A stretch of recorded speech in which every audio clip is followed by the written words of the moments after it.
right. So I was a little bit worried coming into this since the numbers that I was basing this PR off of were from when I was 20 pounds heavier, and I wasn't really sure about how my strength would be affected.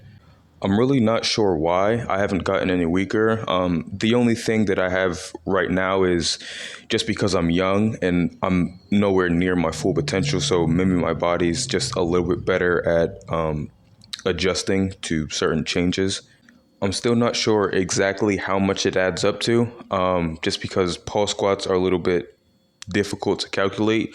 I've gotten 90, 92, 94, and 85. 85 is accurate for my bench because when I went for a pause bench, I think I failed at 225, and it was similar to where I would fail at 265. And that's about an 85% difference. But if I use the 85 percentage to calculate the pause squat, it adds up to 536. And it won't be the first time I've had like a really big jump on squat, but I am a little bit skeptical just because the RPEs have gotten increasingly higher, and I'm not sure that I could have that big of a jump, at least not for right now. One thing I will say is that is either I think the third or fourth time that I've had 425 on my back, and it was far ahead of the other times. Like when I unracked it, it felt like it was in the threes, but that also could have just been all the adrenaline. But getting to form, there really hasn't been anything that I've been trying to change for a while. But the thing I'm going to be focusing on for right now is my hinge before I start the squat. I don't really know how to explain it, but basically it's just going straight down without your butt shooting back. So that's going to be my newest project, along with trying to get bench, back up to where it's supposed to be. I do have a couple things that I want to do for tomorrow, but I guess we'll see how they work out when I get to it. But today I did want to go a little bit more into a couple of the things that I was talking about in the last video.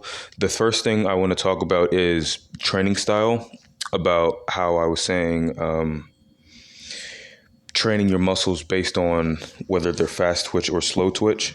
And I wanted to add on that by talking about exactly how much control you should have in the movement and the technique you should be using.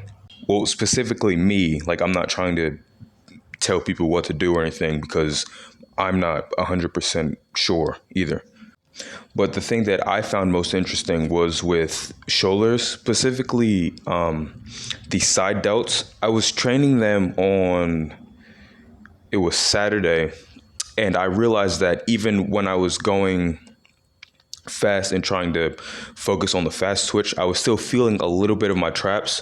So I increased the weight, but with that weight, I couldn't do it controlled. So I did it kind of like a ego lifting way. And I got a really good activation in my side delt, and I didn't feel anything in my trap. And on the opposite side of that is how I've started to train my abs, specifically the decline sit-ups, because that's really the only one that has any range of motion. I put all of the focus on the eccentric. I think it's like 3 or 4 seconds.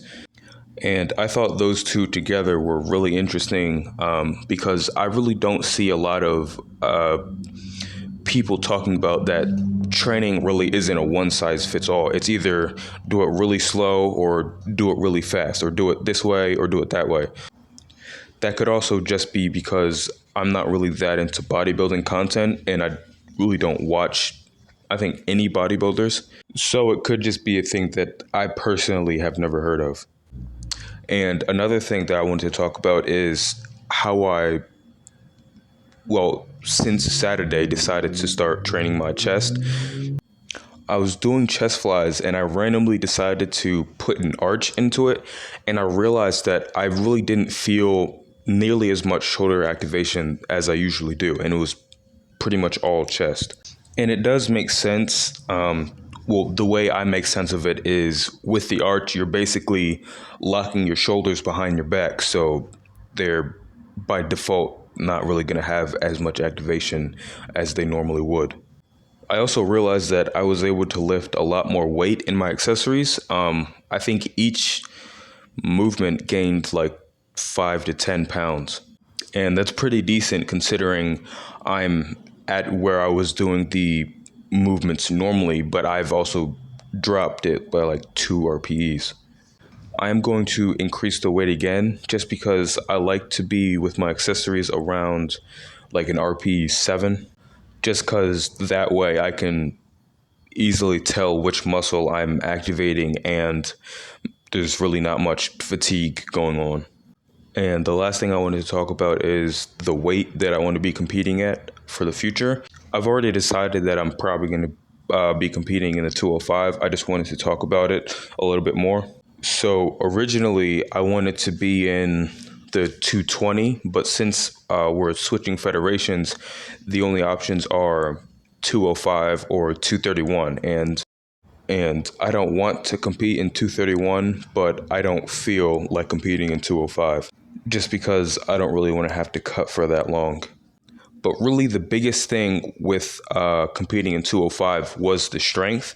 And I am probably going to lose a bit of strength for the last 20 pounds just because I really doubt losing 40 pounds and not losing any strength at all is going to happen.